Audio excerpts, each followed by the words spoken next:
We often find that records and paperwork that we look at in services don't actually match what we see in practice.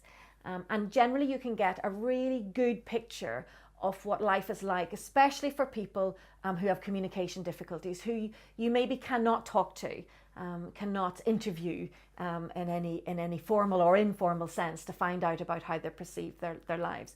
So observation gives you a chance to see what the people are doing, how staff are interacting with individuals, the nature of those interactions, whether they're positive or less positive, and what they're doing well to improve the outcomes for the individuals that they're supporting. So observation gives us a really important tool to be able to get that kind of picture. Now, quite often it's a snapshot of what happens, but research that we've done over many years has shown that that snapshot is usually representative of what you see. You know, one of the things we know if you're observing, for example, things like engagement and active support, is that staff cannot fake this. You know, if they're not doing it on a day-to-day basis, they're unlikely to suddenly be able to do it when you are there observing. And so we do suggest that you observe for a slightly longer period of time, so maybe half an hour or an hour if you can at any one time, to allow people to get used to your presence, to being observed. But in general, we don't find that that people change what they do when we're observing. The other issue that people sometimes raise with us is, and when we're, for example, seeking consent to observe, and when we're going in, is they say the staff don't really like the idea of observation because it's not part of their culture in many places, and therefore they feel it's likely to be critical and it's going to be difficult for them. In services where observation is part of the everyday kind of monitoring, then it's a lot easier. Staff are much more comfortable with an observer there and just get on with what they're doing. But generally people will say that the individuals themselves won't like to be observed, that they'll say, oh, it'll be too disruptive, for example, you can't come and watch this person.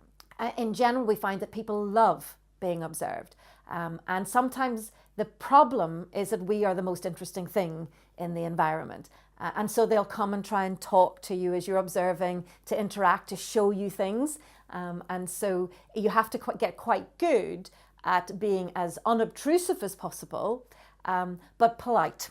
You have to get good at not making eye contact, not intervening, you know, sort of being very clear that just for now you are standing back and observing and watching.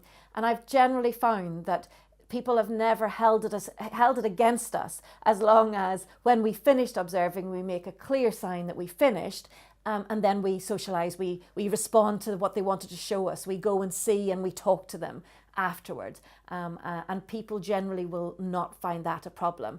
And usually I found that people really like having visitors there, watching what they're doing, and seeing what they're up to. When you're observing, it's really tempting sometimes to make allowances for staff who are working with people with very severe disabilities or very severe challenging behaviour, for example, because it appears that the job is really difficult.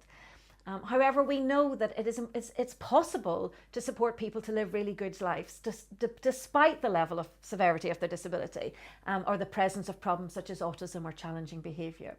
Remember that you are rating what you see when you observe, not the effort that staff are putting in or the difficulty of the job that they appear to be doing. It is important that we have a true kind of rating of what's happening, so that we can help teams to improve their practice over time and therefore improve the outcomes for the people that they support.